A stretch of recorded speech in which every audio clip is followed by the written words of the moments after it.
Muy buenos días a todos.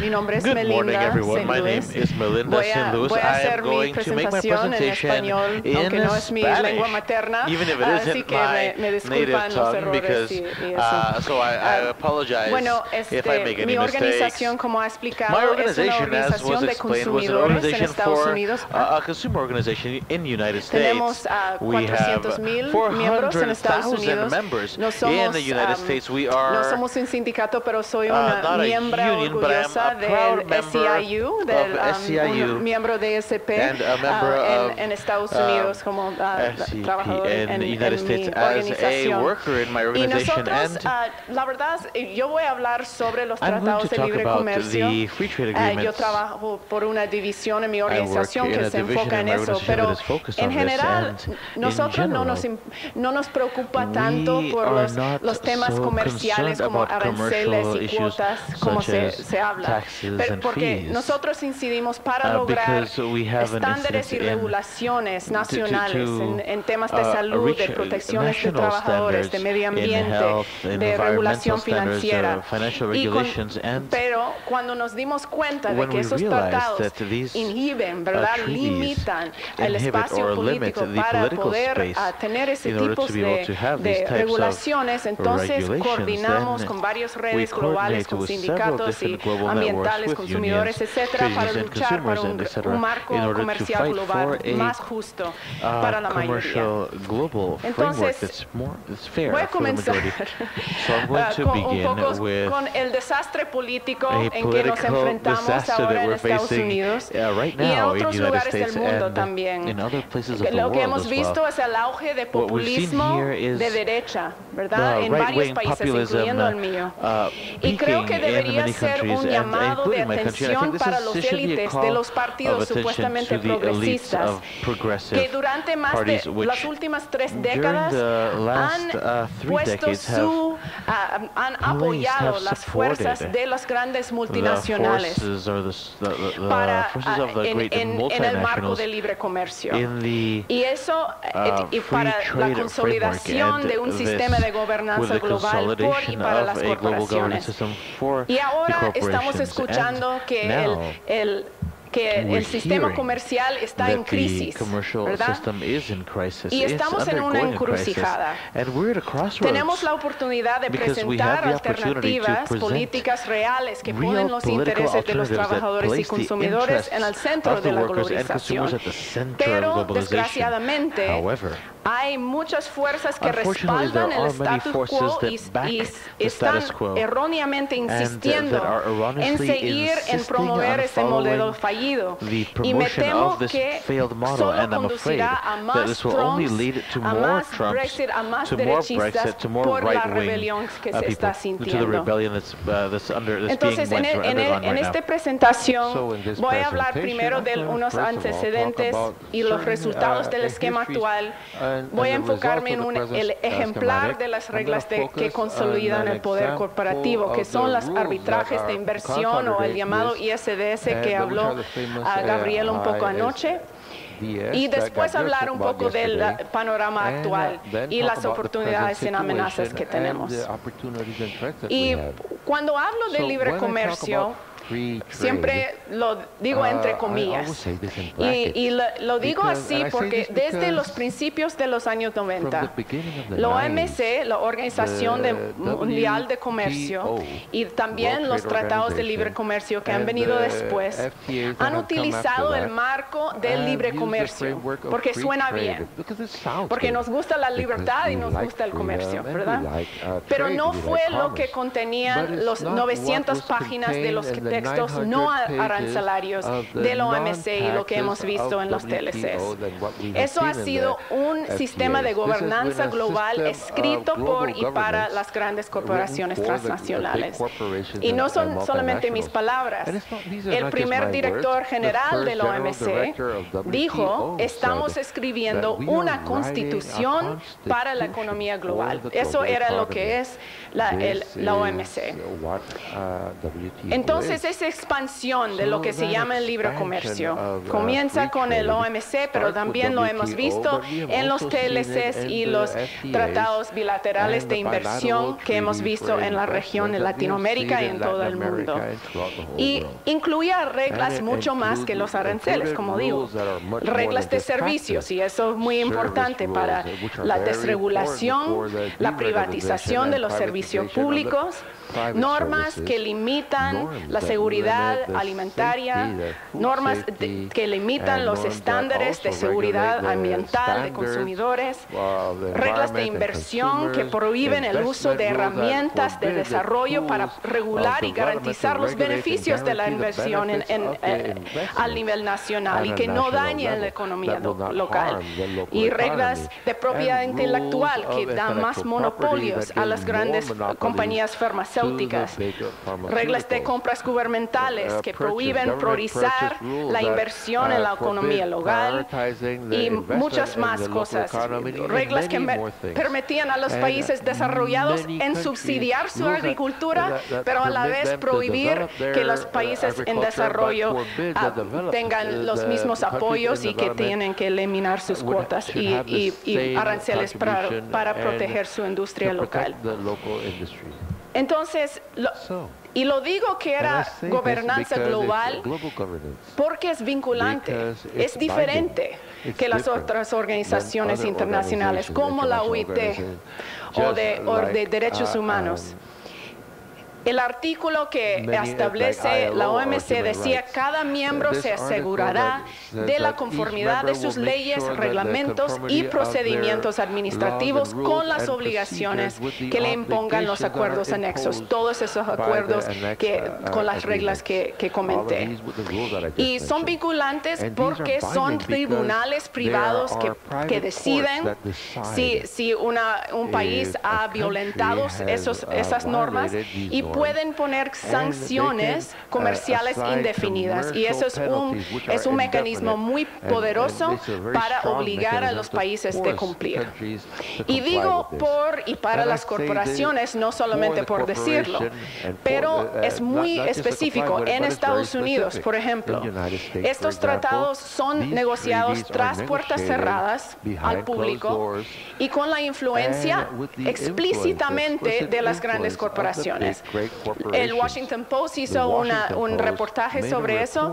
Estos puntos que se mira ahí son los asesores oficiales que tienen acceso a los textos y que pueden incidir en lo que son. Lo que se mira ahí, la industria, las multinacionales son los puntos azules, los morados son los grupos de comercio que son los mismos multinacionales, y se mira unos pocos por ahí. Los rojos son algunos sindicatos, se mira algunos académicos y gubernamentales. Pero interesantemente, en cada comité de los asesores, los rojos, que son los sindicatos, solo están en el comité laboral, pero en los comités sobre la comida, sobre el acero, sobre energía, sobre telecomunicaciones, sobre todo el trabajo que nosotros hacemos, no hay representantes de los trabajadores, solamente las grandes multinacionales, y ellos son los que están escribiendo las reglas. Entonces, ¿qué han sido los resultados de esta agenda corporativa? Desgraciadamente es lo que esperábamos, la desregulación financiera, y que nos llevó en 2008 una crisis global financiera que afectó a trabadores en todo el mundo, ¿verdad? Una carrera hacia abajo en los salarios y las condiciones laborales y protecciones ambientales. Se mira que las multinacionales van donde pueden buscar las peores condiciones. Los monopolios para los grandes farmacéuticos, eso era aumentar el precio de medicamentos y mucho menos asequibles para mucha gente en el mundo. hemos visto ataques de las corporaciones a las leyes ambientales, protecciones para trabajadores y mucho más. Y la privatización de servicios, como ustedes bien saben, incremento de desigualdad, erosión del base tributario, limitaciones de protecciones y mucho más.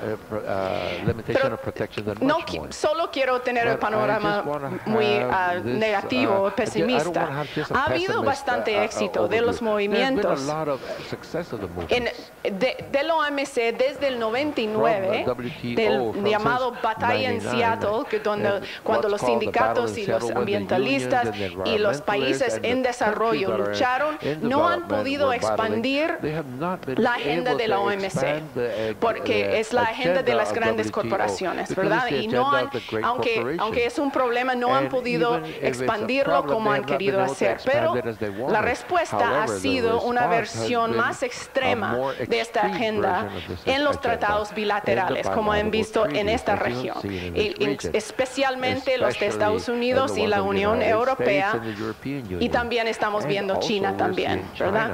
Acuerdos regionales y plurilaterales que hemos hablado, el TPP, el RCEP, el TISA y muchos más.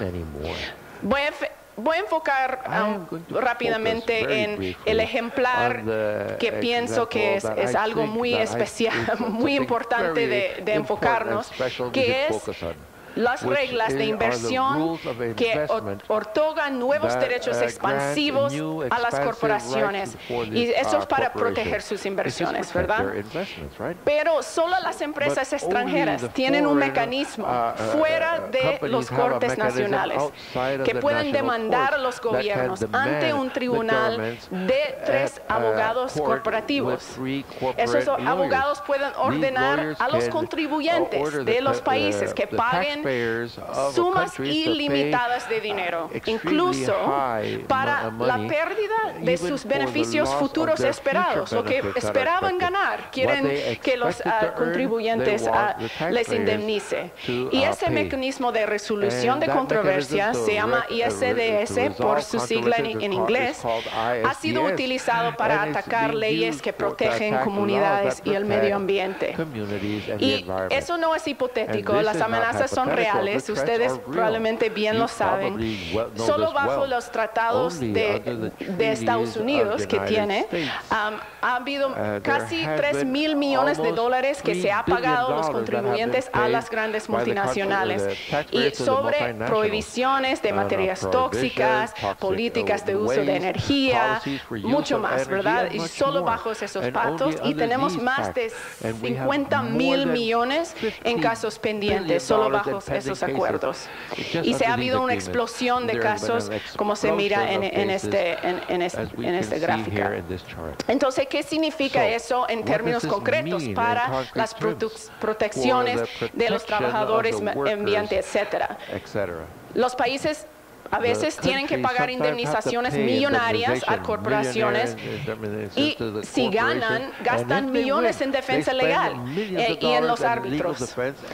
Pero hemos visto también que se han revertido las protecciones y leyes para evitar tener que pagar estas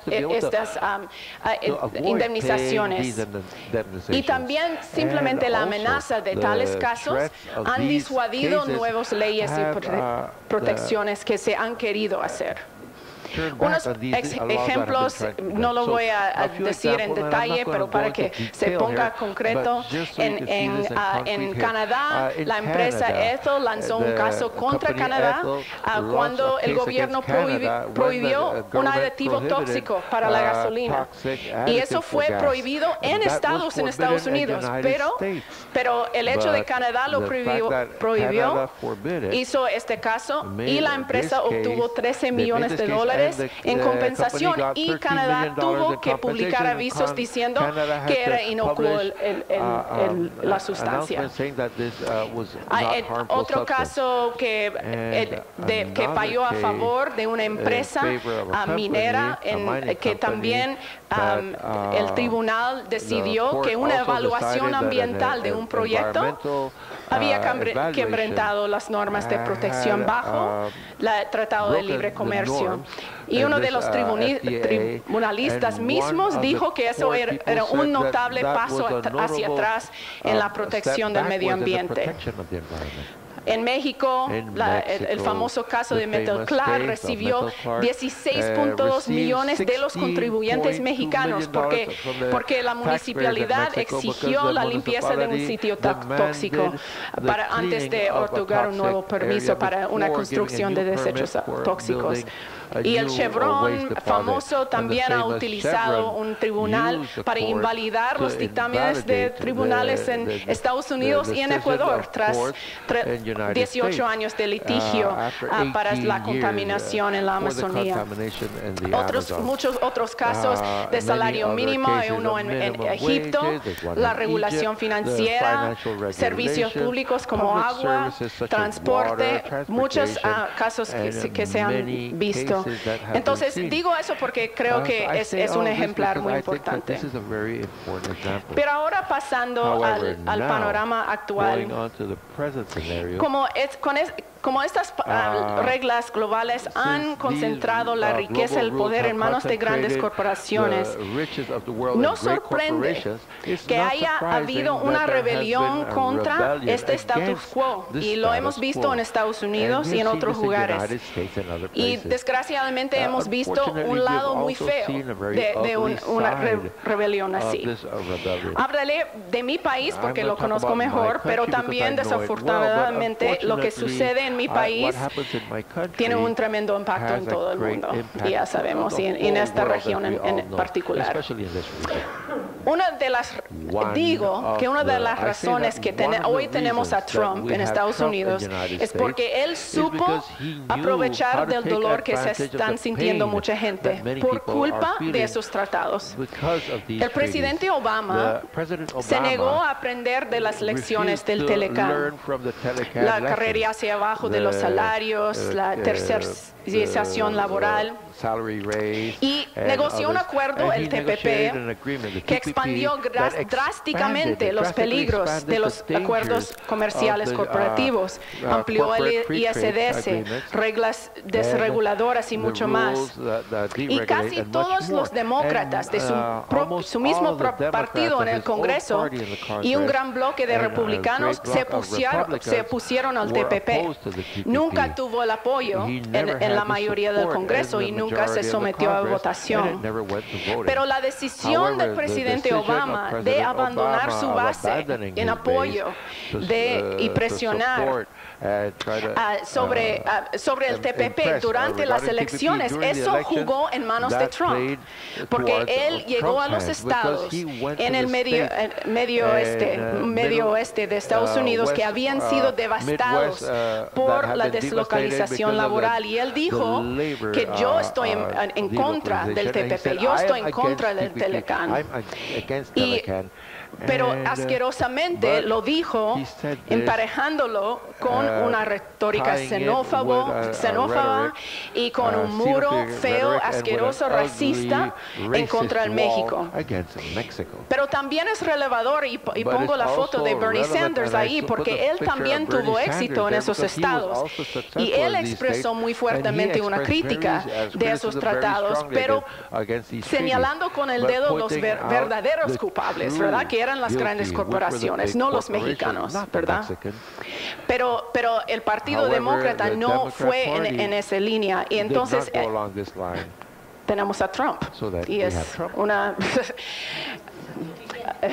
Es horrible. Entonces ahora, mientras enfrentamos atrocidades diarias en mi país, pero lo que realmente fue el colmo para las élites globales fue cuando está volcando el sistema comercial global. Cuando Trump empezó eso, todo el racismo y todo eso no era suficiente, pero volcar el sistema global comercial es demasiado, y así lo vimos, ¿verdad? Y uno de los desafíos que enfrentamos como progresistas es que los élites corporativos están igualando a Trump y las decisiones de renegociar el Telecán o lo que está haciendo el comercio con su decisión de salirse del Acuerdo de París, por ejemplo. Y esta es una narración muy conveniente para esos élites, porque ellos quieren la reacción instintiva de porque Trump está en contra, entonces debe ser bueno. Entonces los TLCs deben ser buenos si Trump está en contra. Y no deberíamos caer en eso, porque eso cede, ¿verdad?, la narración a esos populistas de derecha. Tenemos que ser muy claros de lo que hemos sido nuestras demandas por largo plazo y cómo necesitamos reemplazar el modelo. Terminaré regresando un poco al tema del IACDS, porque es una encrucijada muy importante. Las buenas noticias son que varios países han decidido salirse de sus acuerdos de ISDS, como Sudáfrica, como Ecuador y otros países. Y aunque parece mentira, ahora hasta la administración de Trump ha propuesto eliminar el ISDS de su renegociación de la TLC con México y Canadá, el Telecán. Es muy sorprendente. Y también incluso hemos visto los representantes de la industria de arbitraje han reconocido que necesita reformar el sistema, ¿verdad? Pero hay muchas amenazas, porque los del status quo están luchando fuertemente para salvar el ISDS. Las corporaciones en Estados Unidos están en guerra para salvar sus privilegios dentro del Telecán. Y la Unión Europea quiere relegitimar el sistema con una reforma, renombrar el sistema, tiene otras siglas, ¿verdad? Decir ICS o MIC y decir que lo han cambiado, pero no lo han cambiado. Y lo vamos a escuchar eso de otra compañera después. Y también estamos viendo países que siguen firmando acuerdos nuevos agresivamente, y eso es una amenaza muy fuerte. Puedo hablar después con varios de ustedes sobre el panorama muy complejo. Hay algunas, como digo, hay cosas muy positivas sobre de eliminar el sistema totalmente, y otro que están intentando legitimar el sistema. Entonces pienso que es un momento muy clave para solamente este punto, pero para los tratados de libre comercio en general. Entonces terminaría diciendo que pienso que es un momento de oportunidad, aunque con mucho peligro. No deberíamos permitir que las empresas anulen nuestros éxitos que hemos tenido hasta el momento. Y no debemos ceder el discurso del comercio a derechistas como Trump. Y eso es súper clave, muy importante que ISP está concentrando en eso, porque lo veo un peligro enorme. Y podemos ir a la ofensiva para alentar a más países de eliminar el ISDS, por ejemplo, de sus tratados, y estar claro de nuestras demandas. Y creo que en la tarde algunos de nosotros vamos a hablar un poco más específicamente sobre esta campaña del ISDS, y estoy muy agradecida de poder tener estrategias con todos ustedes, algunos recursos, y muchas gracias.